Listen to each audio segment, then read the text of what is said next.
Reform UK has become Britain's largest party after overtaking Labour. That is according to the Times newspaper. Yeah, the new figures show the Labour Party has fallen below 250,000 paid-up members, suggesting it's lost one person in every 7 minutes since winning office last year.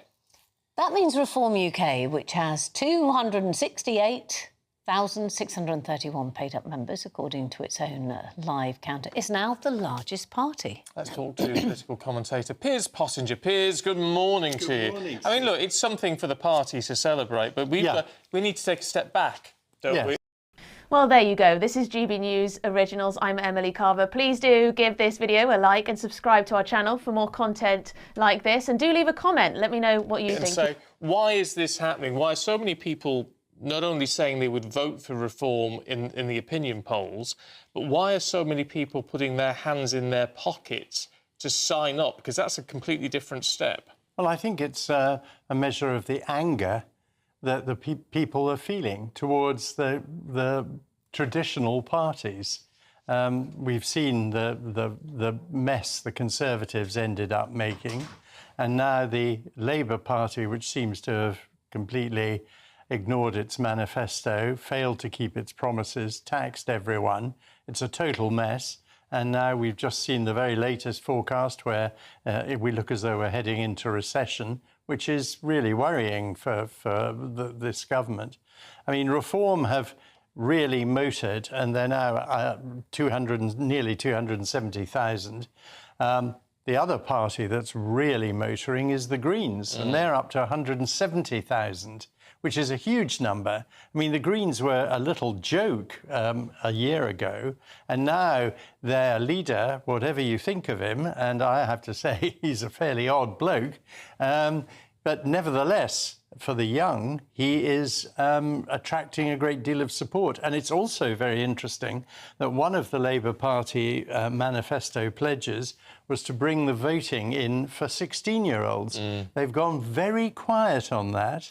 I wonder why. Well, I was just about to put that to you, actually, Piers, because you do wonder if this is a triumph of social media and the triumph of the soundbite, because kids nowadays, I say kids, but, you know, those who are the 16-year-olds, they deal in these tiny little snippets. Absolutely. They seem to be able to manage a minute or 2 minutes, and that's it. And, of course, you know, both the Greens and Reform UK are both really good at that. Nigel Farage and Andy Burnham are now neck and neck as the new Prime Minister steps out onto the world stage for the first time. A week in, and there's a Burnham bounce. For the first time since last April, Labour is no longer behind Reform. A new YouGov Sky News Times poll puts Labour and Reform UK both on 22, the Tories on 21, Greens on 13 and Lib Dems on 11. It's the first time Labour hasn't been behind Nigel Farage's Reform in 15 months. But Andy Burnham told me he knows he can't bank on the polls. You do know that what goes up can come down, right? Indeed.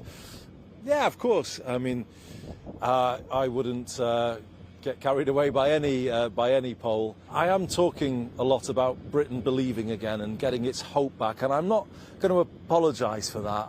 He's here in Portsmouth, doing some things the same as his predecessor, like standing shoulder to shoulder with President Zelensky. We are with Ukraine 100%. I am personally with you 100%. But he's doing some things differently too. Unlike Rachel Reeves, he has shut down suggestions that he might scrap stamp duty or council tax in the first budget later this year. Could you reassure people looking to buy right now that you won't change or scrap stamp duty in the next budget? Yes, I can say that quite clearly. That won't be happening. And on the side of a political honeymoon, calling for cross-party talks. Andy Burnham not letting differences on tax with the Tories scupper hopes for social care reform. Credit to the leaders of the two main parties, Kemi Badenoch and Ed Davey, both of whom have reached out over the weekend to say they're prepared to engage in talks. I think, you know, it's one thing to say that and, you know, another to actually then mean it and try and find common ground. But let's try. On the world stage, praise from a global figure rises in the polls, enjoying the moment while it lasts. They tried to knock him out. He got back up anyway. Tonight, we look at what really happened when the establishment thought it had finally buried Nigel Farage, and why the numbers tell a very different story to the headlines. Welcome back to Britain Underneath, the channel that pulls back the curtain on what's really going on in British politics. If this is your first time here, hit that subscribe button right now, because we go where the mainstream papers won't. All right, let's dive in. Here's what the front pages didn't want you to notice. In the Clacton by-election, Farage didn't scrape through. He walked it, taking well over 60% of the vote on a turnout that easily cleared 40%. By his own admission, it was a bigger vote share than he managed at the last general election. Read that twice.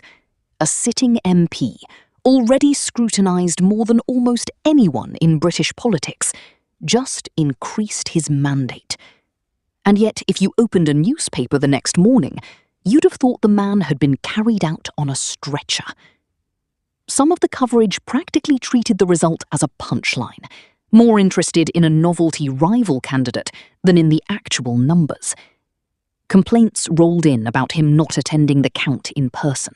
Questions were raised over the safety concerns he cited, and commentators lined up to call the result predictable, as though a landslide is somehow less impressive when you saw it coming. Meanwhile, a separate watchdog inquiry into a multi-million-pound donation linked to him rumbles on in the background, conveniently timed to keep the story alive. Before we go further, if you're finding this useful, now's the moment to hit that subscribe button. It genuinely helps this channel keep doing what it does. So please, take a second and subscribe to Britain Underneath. Now, here's where it gets properly interesting. Compare this treatment to how a very different by-election result was covered in the same week. A Labour figure swept back into Parliament and, within days, into the very top of government, with just over half the vote share.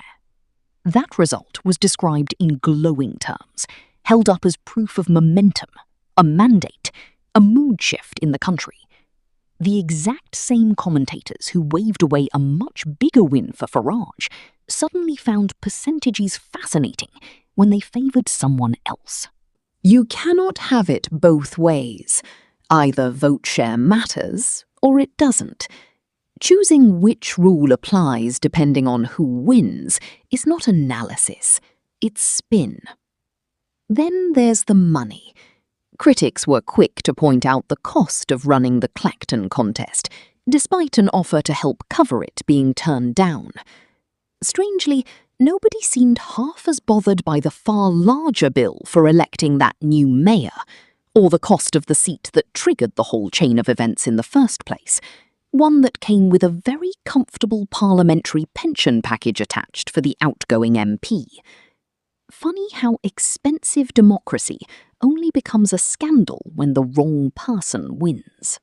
We're a good few minutes in now, so if Britain Underneath is giving you the version of events the mainstream outlets leave out, do us a favour and subscribe. It costs nothing, and it means you never miss the next one. There was even a rather smug social media dig aimed at Farage on count night, treating the whole thing as a joke. But jokes have a habit of aging badly. The celebrations around that other by-election win are already looking premature, with promises piling up that will be very hard to keep, while the pressures around immigration and small boat crossings show no sign of easing. Every clumsy attempt to push Farage to the margins seems to do the opposite. It energises the people who already back him. As he put it himself in one interview, this is only the beginning. His supporters are not naive. They know he's not flawless. They know that if he ever got close to real power, the system would fight him every step of the way, particularly on immigration. They also know the threats against him are real, not invented for sympathy, and that despite polling millions of votes nationally, he still isn't offered the kind of protection other senior figures take for granted. That should trouble anyone who cares about fair play in politics, whichever side you're on. So when that watchdog investigation eventually concludes, and there's a decent chance it forces yet another by-election, ask yourself who actually benefits from round after round of this. Because if the last one is anything to go by, the answer is the same as it always is. So when that watchdog investigation eventually concludes, and there's a decent chance it forces yet another by-election, ask yourself, who actually benefits from round after round of this? Because if the last one is anything to go by, the answer is the same as it always is. That's where we'll leave it for tonight. Take a breath, stay informed, and remember, the full picture rarely fits on a front page. If you want the version of British politics that goes underneath the headlines, subscribe to this channel, share this video with someone who needs to see it, and come back for the next one, because there is always more going on than they're telling you. See you next time.